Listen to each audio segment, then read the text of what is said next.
এই শীতকালে জানো আমার উপর নিচে সব কিছু প্রায় জড়ো হয়ে যায়। ইনাকে দেখুন এক ভর্তি বালি নিয়ে দাঁড়িয়ে আছে, অথচ জল গড়ি গড়ি এখানটা বন্যা হয়ে যাবে সেদিকে হুঁসনে।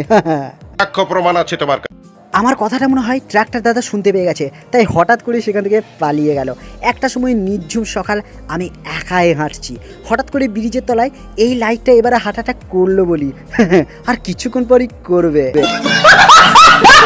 চলে আসি ডিউটিতে। ইনারা দেখুন আমাকে খুব ভালোবাসে, আর একটা মানুষের থেকে পশুকে ভালোবেসে দেখুন আপনাকে তার ভালোবাসা দ্বিগুণ ফেরত দেবে।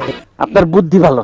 তো একটা সময় ঝাঁকাঢাকা করে চলে আসি ডিউটি, এসেই দিকে এখানে হচ্ছে কাজ। তবে কাজটা হচ্ছে একটা মন্দিরের, এখান থেকে জল নিয়ে এই পয়েন্টে দেওয়া হচ্ছে, আর এটা হচ্ছে মন্দিরের হালকা লুক। মন্দিরটা কেমন বলুন তো? এই কাকু দেখি ইঁটগুলোকে আস্তে আস্তে পরিষ্কার করছে। তো আজকে মিনি ব্লগটা এখানে শেষ করলাম, এখনকার মতো টাটা সবাইকে।